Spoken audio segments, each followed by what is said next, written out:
Oh, y'all thought this was going to be just happy now. Oh, good stuff. Why? Because we're here to make an impact. And it's going to start off with freeing people up. 78% of the people living paycheck to paycheck.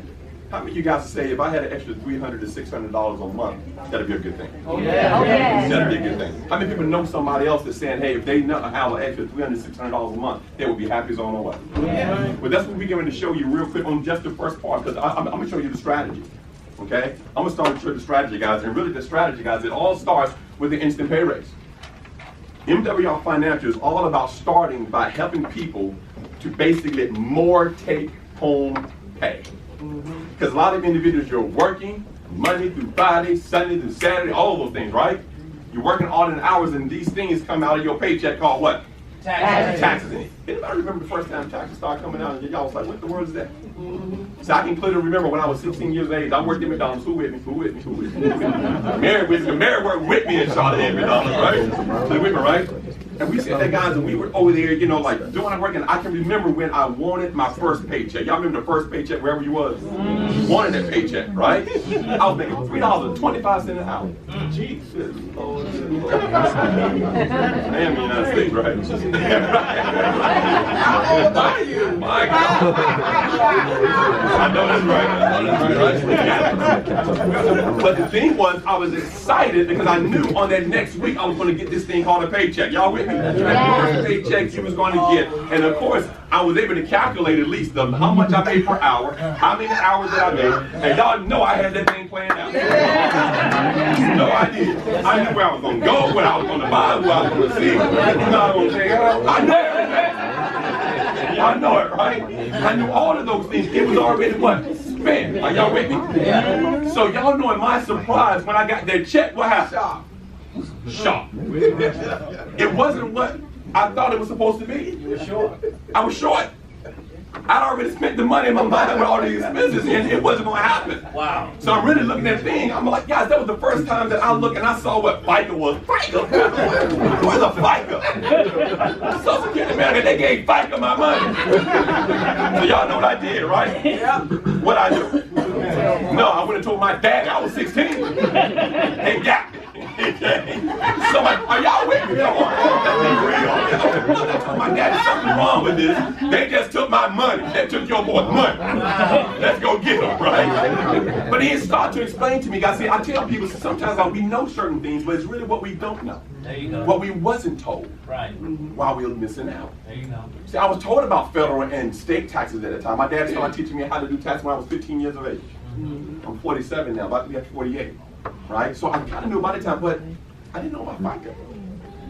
Bottom line, I'm saying, guys, there's so many things that's coming out of individuals' paychecks that we don't know that they're living paycheck to paycheck. And why John was saying, then they got to use that thing called credit. My job right now, guys, is to show you the strategy that if you position yourself and follow what we're going to do, right, and show you, you can save yourself thousands of dollars a year on things that you're paying every single month. Wow.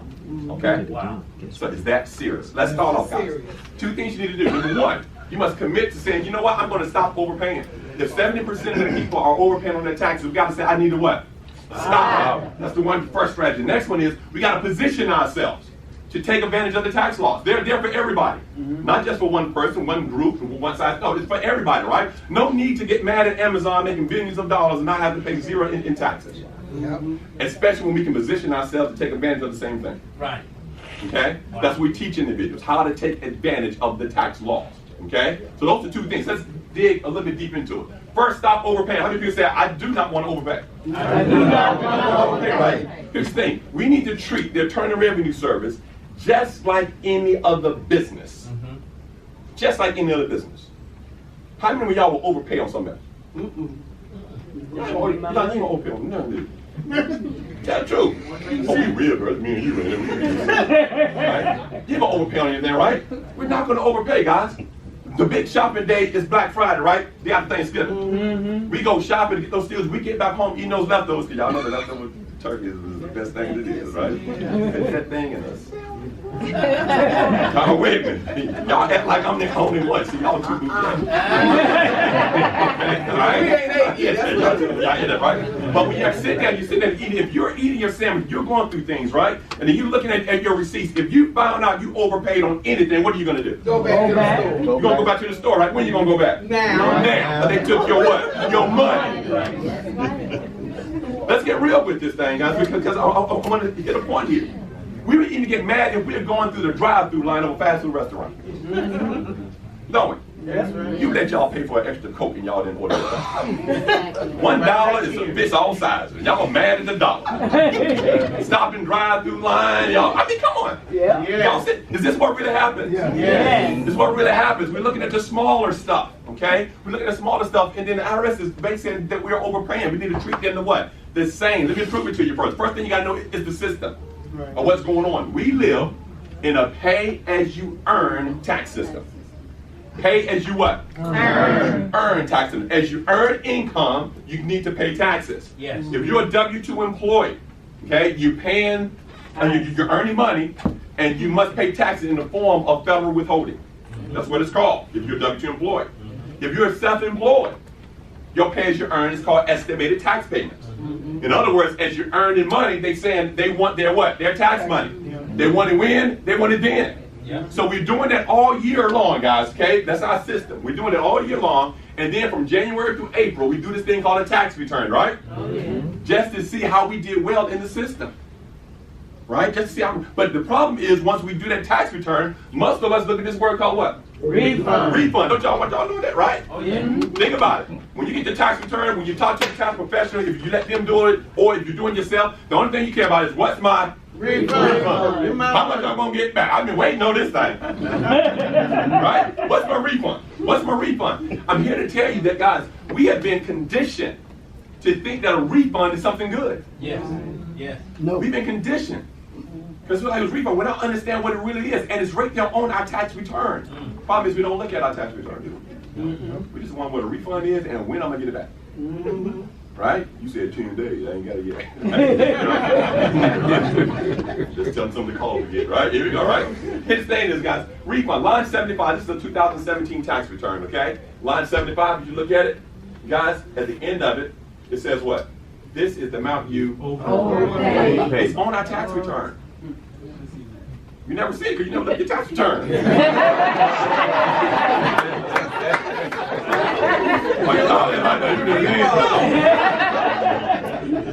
Just so you're going to go back and look, your 2018 is line number 19. Write it down, line 19 on 2018 tax return. Because the forms changed, right? So here we go. So this is so they're telling you what it is. Wow. If we're saying we would not overpay anywhere, but every single year we are happy about a refund, we are happy about overpaying on our taxes. We are happy that our jobs, our place of employment, took too much money out of our check all year long. And then they're going to give it back to us and we're happy about it. And they took too much money. Exciting. Don't we need to change that? Yes. We have to change that, guys, okay? We have to change that. And that's what we have to tell people. We have to change this overpayment thing because it's happened. And that she just said, they didn't say thank you, and they definitely didn't give you no interest on that. That's not smart. If 70% of the people are overpaying, in 2017, the Internal Revenue Service said the average refund was $2,818. That's a little over $200 a month in overpayment. So if individuals could have $200 extra every single month just by stop overpaying, is that a good thing? Yes. I have people come to the office and say, I need my money, I need it fast, I need it now. Okay, doing tax return come out. They say, I need it now. I say, why? Because I'm late on my bills. Oh, wow. Yeah. Which in fact, if you didn't overpay, you might not be late on your bills. Yeah. Are y'all with me? Yeah. Is this important? Yeah. Y'all know some people that basically say, I can't wait to get my taxes done. Can't wait till next year. I need my taxes. Where's my W-2?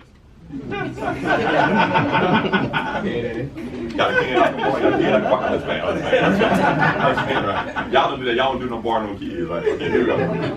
That's the only time they want to borrow a kid doing tax returns. Nobody want no kids after that. Right? Same thing. Here's what we want you to understand, guys. You have total control of what comes out of your paycheck, and you just didn't know it. All right. You have total control. Just because you do that stuff, no need to say, hey, they took too much money out. They didn't do enough. No, you got control over it. Somebody said, I didn't know. Yes, you did. You get a check every time. You just don't look at that stuff. Right? To see what happened. It's called a W-4 form. This W-4 form, guys, allows you to tell your place of employment what to do.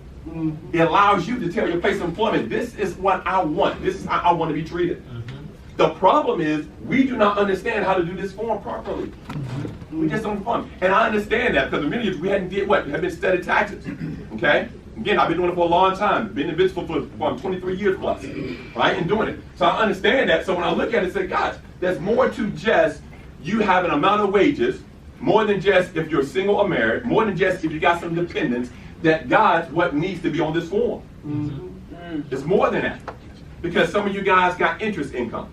Some of you got dividend income, right? Some of you guys got capital gains income. Some of you guys got business income. You got real estate income. Some of you guys got a Social Security income. Some of you guys got retirement income. Some of y'all got gambling income. I know y'all do. Y'all don't claim that, but you got it. You got it, right? Gambling income, right? You got all the. And then some of you guys got deductions. Some of you guys got student loan deductions, right? Student loan interest deductions. Some of you guys got IRA deductions, health savings account deductions. All of those things and more basically need to be considered when doing this form. Wow. But when we are going to our job, especially now, because things are so automated now, right? What happens? We get in the job and they say, hey, what's your W-4 form? All you see is how much you want to claim. Single one, single five, right? That's all they say. Did I tell you about all this? This one was about 4 pages long, guys. That's right. It is. 4 pages long. So if you don't know, you need somebody to what? To help you do it. Are y'all with me? Yes. The problem is the people we ask them to help. I could. Churchmen. Yo, God. People that just borrowed money from last week. One church moment one. Oh, God, calm down. But they do the best you can. Somebody say, I need experts. I need experts to do this format. And that's what we do with the individuals. Our experts, guys, our certified public accountants, CPAs, do this form for all of our members to make sure that we never overpay the Internal Revenue Service. Is that good? That's great. That's great, guys. That's great. Next thing we do, guys, is position ourselves. I mentioned, right? We have to position ourselves. Somebody said position. Position. We have to position ourselves. Because here's the thing. The Internal Revenue Code, guys, is for everybody. Publication 535 basically says that if you have the intent to generate a profit, if you're active to participate, if you keep proper records, you can take expenses that are ordinary and necessary to the business that you have, okay? And you can potentially write off certain things that you're not writing off now. What do you mean, Terrence? I mean, some of the items that you're currently spending money on now can possibly be a deduction, reduce your income, taxable income, so you're paying less on your taxes with stuff you're already doing. I mean, we be wondering, like, how did they make the same amount of money I do or more and they pay less in taxes? But they position themselves. And it's by doing the same, you're already doing it, you're just not what? Positioned. You gotta be strong to be positioned. And here's what we say, gotta be positioned, guys. If you had a home-based business with a attention to rate of profit, those things, you can write on certain things that are ordinary and necessary. These 7 things right here, guys, can save you $3,000 to $6,000 a year on average. $3,000 to $6,000 a year on average. You want some of that? Yeah. Right? Everybody wants some of that, right? You want some of that. There's over hundreds of them, guys, but we don't need to know all the hundreds. You come good at these 7, you can write a lot of money. Wow. A lot of money. And this is going to be a different type of presentation today because we're going to go over this. Because I need y'all to understand when y'all leave here, if y'all don't, how many people driving? I hope y'all came on here something with 4 wheels, not 4 legs. 4 wheels, not 4 legs. With 4 wheels. How many people here got a cell phone? Yeah. How many people use the internet or data? Yeah. How many people eat out? Yeah. How many people take trips, vacation, whatever you want to go? Yeah. How many people got medical insurance and expenses? Yeah. And some people, how many people got kids? If you're going to spend money on those anyway, wouldn't you like to get a deduction automatically? Yes. Especially them jokes down here, right? Tell the truth, right? Tell the truth, right? Let's talk about it. Can we talk about it just a little bit? Yes. Okay? Because see, we have a thing, guys, so what we do is we basically help individuals even before, because we want to make sure that you know your potential, Right. what you can have, okay? We have something called myinstantpayraise.com, right? Myinstantpayraise.com is something that you can go to that website, all right? Write that down if you want to. After the presentation, go ahead and actually go to there. You can write that down, and then you can basically key in some expenses to see how much you can save. Okay? That's a good thing. You can see how much that you can save actually right there. And in doing this, guys, you can save a lot of money, and that's monthly expenses you go to. I'm going to do it actually kind of manually for you. Is that cool? Is that great? Yes, sir. I'm going to do something manually for you today, okay? Since we hear stuff, some of you guys actually drove, okay? Let's talk about it for a second. Your miles. Most of you guys said that you do drive here and there some kind of way, right? All right? The Internal Revenue Service basically said that you can combine, listen to me, this is in the code. You can combine your personal errands along with your business errands, as long as the business errands is your primary reason for the trip or the destination, and you can write that off as a business expense. Wow. So, if you're going to go somewhere, wouldn't it be smart to turn it to a business expense first? Yes. Let me do it actually this way. How many people in here go to Walmart at any time? Y'all go to Walmart, right? And we buy different items at Walmart, right? What are some of the items y'all buy at Walmart? Paper Groceries, food. clothes, personal items, everything. Or everything, right? Everything in Walmart, right?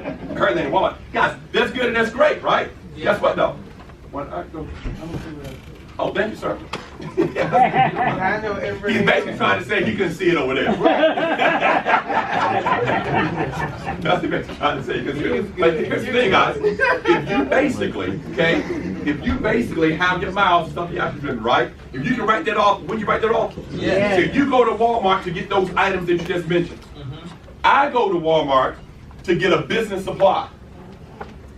While I'm at Walmart, I get my groceries. The IRS said I can combine a personal errand along with what? A business errand. And then I can what? Write it off. If the primary trip is business first, it doesn't matter what I do when I'm there. And the Internal Revenue Service is giving us 58 cents per mile this year. Woo! What's the average mile that somebody actually drives? Average mile? 10, no, the average for the year. 10,000. 10,000 miles, 12,000, 12,000, 15,000. And the average is about 15,000, right? Average about 15,000 miles, okay? It's gone up. Somebody got a calculator that can help me out even faster here. I'm gonna do this first one. So if I take 15,000 miles, okay? Now we tell individuals that we can help you to basically, you're not gonna be able to write off 100% of those. But through strategies, if we can help you to turn 70% of those miles into business miles, is that a good thing? Yes. So we take 70% of that, okay? That's 10,500 business miles. That's right. Y'all got that? I want you to understand it. That's 10,500 business miles times 58 cents per mile. Somebody give me that number real quick. 6,900. 6,900. You human. Oh, okay, you got something to say. What's your name? 6,900? 6,090. So what's that? That number is the amount of deduction that comes off of your income. Wow. So if you made $50,000 and getting taxed on $50,000 as an example, you basically take 50,000 minus that 6,000, you're getting taxed on what? Are y'all with me? Is that cool? So if I take that as an deduction right here, 6,009, let's just keep that over here for a second. And that's a cell phone. How much is cell phones a year? Too much. Too much.